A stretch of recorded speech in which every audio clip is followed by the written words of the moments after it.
My neighbors mocked me for being too fat. I started the gym and came back stronger. The silence in my parents' house was a heavy, living thing. It had been 2 years since the car accident, but the echoes of their laughter still felt like they were trapped in the walls, just out of reach. I, Leela, had become a ghost haunting their home.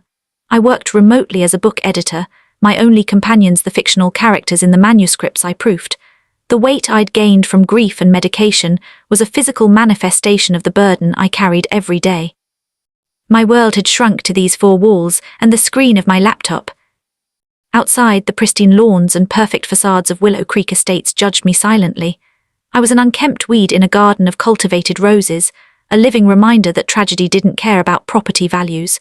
I'd see my reflection in the dark screen of my monitor, a pale, puffy face I barely recognized, and quickly look away. This house was my sanctuary and my prison, a museum of a life that had ended, with me as its sole, unworthy curator. Chloe was a relic from a brighter past, a childhood friend from before my family could afford this neighborhood. We'd been inseparable once, building forts and sharing secrets. Now she was the undisputed queen of Willow Creek, married to a hedge fund manager and perpetually polished to a high gloss. She maintained a veneer of concern, but her eyes held a cold, assessing gleam. "Leela, darling, you can't hide in there forever," she'd purr during one of her unannounced visits, her gaze sweeping over my messy living room and my baggy sweatpants. "We're having a charity garden party. For the children's hospital, you simply must come." She knew my weakness, my desperate, aching loneliness. "For old time's sake," she said, her voice softening with a practiced sympathy that didn't reach her eyes. It was a hook, baited with the memory of a friendship I still foolishly cherished, and I, starving for connection, was ready to bite. The day of the party, I stood for an hour in front of my closet, my anxiety a frantic bird trapped in my chest. Nothing fit right. Everything felt like a costume. I finally settled on a loose, floral dress, hoping it would make me invisible. Walking into Chloe's backyard was like stepping onto a movie set. Everyone was beautiful, thin, and sparkling with effortless wealth. The air smelled of expensive perfume and grilled scallops. I felt every pair of eyes on me, their glances like tiny, sharp needles. I found a corner near a hydrangea bush, trying to make myself small. I watched Chloe hold court, her laughter like wind chimes, beautiful and hollow. For a fleeting moment I saw the girl I'd known, but she was gone, replaced by this polished stranger. The sense of not belonging was so profound it was a physical ache in my stomach. I'd been clinging to my corner for an hour, my social battery drained. My nerves were frayed and a plate of delicate petit fours sat on a table nearby. I thought no one was looking. I reached for one, a small, desperate act of normalcy. The moment my fingers closed around the cake, a silver spoon clinked against a crystal flute. "Everyone, if I could have your attention," Chloe's voice cut through the chatter. All eyes swiveled to her, then followed her gaze to me. My hand froze, the petit four feeling like a lead weight. "Our dear Leela is embarking on a new journey," she announced, her smile wide and predatory, "and we're all here to support her. In fact, I'm launching a neighborhood wellness initiative. We'll have public weigh-ins and food diaries for accountability." Then a screen lit up behind her. It was a grotesquely photoshopped picture of me, my body distorted, my face morphed into a cartoonish frown. The caption read, "Let's help Leela find her way back." The explosion of laughter was the loudest sound I'd ever heard. Time seemed to slow down. The laughter wasn't just in my ears, it was a physical force pushing me down. I saw their faces contorted in mockery and delight. I dropped the petit four, a sticky, shameful mess on the immaculate lawn. I didn't run. Running would have acknowledged the spectacle. I walked, one foot in front of the other, my back straight, tears burning hot paths down my cheeks but refusing to fall. I could feel Chloe's triumphant gaze on my back all the way to the gate. The half-mile walk home was the longest of my life. Every window I passed felt like a judging eye. I stumbled through my front door, collapsing onto the floor, the dam finally breaking. Sobs racked my body, ugly and raw. They had taken my last shred of dignity and used it for party entertainment. The humiliation didn't end. The next morning I found the first flyer stuffed in my mailbox. It was the same photoshopped image, now under the bold header, "Willow Creek Wellness Initiative, join the journey." They were plastered on community bulletin boards taped to lampposts. My distorted image was everywhere. My phone buzzed with anonymous texts from fake numbers. "Saw the flyer, looking great, LOL. Need a personal trainer. I know a guy who works with livestock." I pulled every blind shut, plunging the house into darkness. I was a prisoner. The home my parents had filled with love was now a tomb, and I was burying myself alive inside it. The world outside was a hostile territory, and I was its most wanted fugitive. For weeks I lived like a vampire, only venturing out for absolute necessities under the cover of night. But the walls were closing in. One pre-dawn morning, driven by a claustrophobic panic, I slipped out the back door and into the woods that bordered the neighborhood. The air was cool and clean, the only sounds my ragged breathing and the crunch of leaves underfoot. I walked until my legs burned and my lungs ached, pushing my body as if I could outrun the pain. I didn't. Exhausted, I collapsed on a fallen log, the sobs coming again, silent this time, hopeless. This was where he found me, a shadow detaching itself from the trees, an older man with a stern face and eyes that missed nothing. Arthur, the recluse, I braced for more scorn. "You're the one from the flyers," he stated, his voice a low, gravelly rumble. I flinched, waiting for the insult. It didn't come. He just looked at me, not with pity but with a cold, analytical assessment. "Crying in the woods doesn't change anything," he said. "It just makes you wet and cold." His bluntness was a shock to my system. "They're horrible," I whispered, my voice thick with tears. "I know," he replied, "and they'll keep being horrible as long as you let them. You have two choices. You can lie down and let the ants carry you away, or you can get up and make a change. It starts from the inside out." He tossed a key onto the log beside me. "That's for my basement. It's a gym. Was my gym. It's ugly, but it's honest. The door's always unlocked at 5 a.m. Then he turned and walked away, leaving me with a choice and a key. The next morning at 4:55 a.m. I stood outside his basement door, my heart pounding. I turned the key. The room was exactly as he'd described, a dungeon. It smelled of old sweat, iron and concrete. There were no mirrors, no fancy machines, just rusted barbells, a heavy bag and a pull-up bar. It was the antithesis of Chloe's world. It was real. I didn't know what to do, so I just stood there, feeling the intimidating energy of the place. Arthur came down later, ignored my presence and started his own workout. The sounds he made, grunts of effort, the clang of weights, were a foreign language. I tentatively picked up a light dumbbell. It felt alien in my hand. This was the first terrifying step. For a week I just showed up. I mimicked Arthur's movements from a distance. I was clumsy, weak and frustrated, but something shifted. The physical pain of a workout was a clean pain, a pain I chose, a pain that had a purpose. It was nothing like the dirty, suffocating pain of humiliation.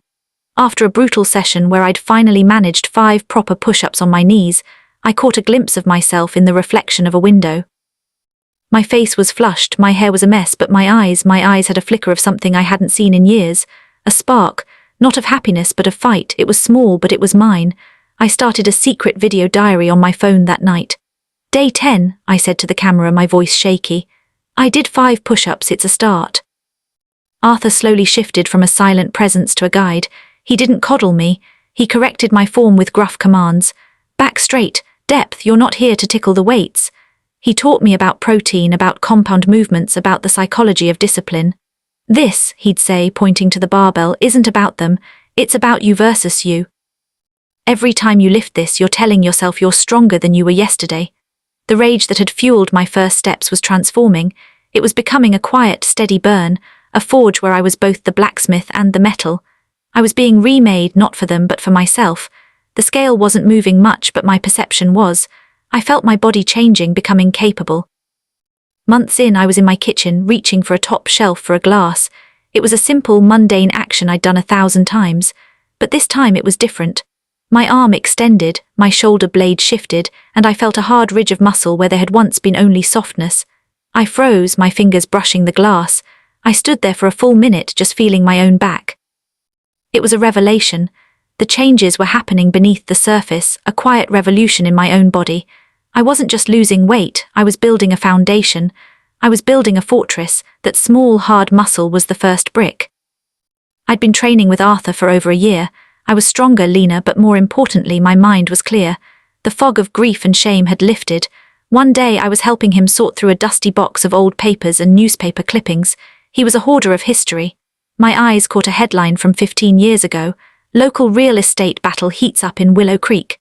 I skimmed the article. It detailed a contentious rezoning proposal by a developer, Silas Thorne, Chloe's father. He needed all the properties on my street to complete his Thornwood Plaza. My parents' house was the last holdout. The article quoted my father.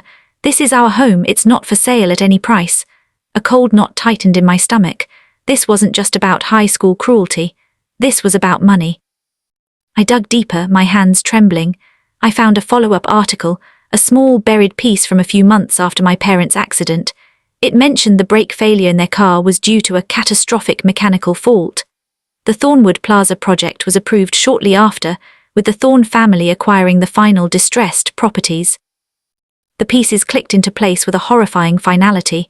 The aggressive tactics mentioned in the first article, the sudden, convenient brake failure, Chloe's relentless campaign to drive me out. It wasn't just bullying, it was a multi-generational mission. My parents' deaths weren't just a tragedy, they were a business opportunity, and I was the last loose end. The discovery didn't break me, it completed me. The last vestiges of self-doubt evaporated, replaced by a cold, crystalline purpose. Revenge wasn't about screaming matches or violence. It was about building something they could never tear down. I spent nights at my laptop not editing books but crafting a business plan. I called it the Anchor. It would be a gym but unlike any other. Its philosophy would be the one I'd lived, strength born from struggle, resilience forged in fire. It wouldn't sell six-pack abs, it would sell unbreakable spirits. I would use my inheritance as seed money. My revenge would be a monument to my own survival. I found a location on the edge of town, a raw industrial space. I didn't hide. I launched the Anchor with a powerful, authentic social media campaign. I used my own story, the grief, the bullying, the transformation, but I never named names. The message was about empowerment. The response was electric. Women from all over, many from Willow Creek itself, flocked to it. They were tired of the toxic perfection. They confided in me, their new coach, about the pressure, the silent misery. They told me how Chloe was now launching her own Aura wellness franchise, a vapid temple to vanity. The stage was being set. My gym became an intelligence network. The very women Chloe had judged were now my loyal allies. They told me everything. The date of the Aura launch gala, the investors involved, the grandiose claims Chloe was making. I learned she had secured a prime location downtown and was positioning herself as a visionary. She was leveraging the same social capital she'd used to destroy me to build her empire. It was perfect. The higher she climbed, the harder she would fall. I had the blueprint for her destruction, and she was building the scaffold herself. The night of the Aura launch was a spectacle of self-congratulation. I watched from the back of the ballroom, unseen. Chloe was on stage, radiant in a white gown, preaching about curated wellness and elevating the human aura. The room was filled with the same people who had laughed at me. Investors nodded approvingly. Cameras flashed. She was at the pinnacle of her world. I felt a profound calm settle over me. I was no longer the scared woman in the floral dress. I was a predator who had patiently stalked her prey. It was time. I walked. The crowd, mesmerized by Chloe, didn't notice me at first. I moved with a purpose I had earned in that dusty basement. I stepped onto the stage and calmly took the microphone from the stunned host. Chloe's smile faltered. Confusion, then a flicker of recognition, then dawning horror crossed her face. The room fell silent. Chloe speaks so eloquently about wellness. I began, my voice clear and steady, amplified through the speakers. It was a voice they didn't recognize. It was the voice of the Anchor. But I've learned that true wellness requires truth, and the truth has a funny way of anchoring you. I nodded to a contact at the AV booth. The screen behind Chloe, which had been displaying the Aura logo, changed. It showed the newspaper clippings, a close-up on the headline about my parents being the last holdouts, then the deed to my house, then a document showing the transfer of my parents' property to a Thorn family holding company weeks after their deaths. A collective gasp rippled through the room. This wasn't about my weight, I said, my gaze locked on Chloe, who had gone sheet white. This was about my property. You harassed my parents, and when they wouldn't break, they died. And you harassed me hoping I would, but you made a mistake. You didn't break me, you forged me. The room erupted. Journalists were on their phones. Investors were heading for the exits. Chloe was stammering into her microphone. This is lies, she's unstable. But no one was listening. The image of her perfect life was shattered, replaced by the picture of a greedy, cruel family capable of anything. Security converged, but it was too late. The story was already leaking into the world, going viral in real time. I handed the microphone back and walked off the stage, the sounds of chaos my victory march. I didn't look back. The fallout was swift and brutal. Aura was dead on arrival. The police reopened the investigation into my parents' accident. Chloe's family, faced with financial ruin and legal battles, became social pariahs. The flyers were gone, replaced by news vans camped outside their mansion. The neighborhood that had once mocked me now looked at me with a mixture of awe and fear. I felt no joy in their downfall, only a deep, profound sense of justice. The anchor of their greed had finally dragged them down. The anchor didn't just survive the publicity, it became a movement. We were flooded with members who believed in our message. I hired more coaches, expanded our programs. I never sold my parents' house. Instead, I renovated it, filling it with light and life again. It stood as a testament not to tragedy but to resilience. Arthur would sometimes stop by the gym, give a grunt of approval and leave without a word. That was all the praise I needed. Months later, I learned through my lawyer that the Thorne family was being forced to liquidate assets to pay their legal fees. Their crown jewel, the Willow Creek mansion, was on the market. Using the profits from the anchor, I formed a silent LLC and made a cash offer, well below market value. They were in no position to refuse. The day the sale was final, I stood outside the gates. I didn't go in. I had no desire to live in their house of lies. Instead, I donated the entire property to a city program for homeless youth. It was the ultimate rejection of their values. I stand here today in my gym, surrounded by the sounds of effort and empowerment. I am not the woman I was. I am stronger, wiser, and finally free. The neighbors who mocked me for being fat were the very pressure that created the diamond I am today. They thought they were burying me. They didn't know they were planting a seed. My story is proof that your darkest moments can be the foundation of your greatest strength. Don't let anyone tell you that you're not enough. Your pain can be your power. Your anchor can become your wings.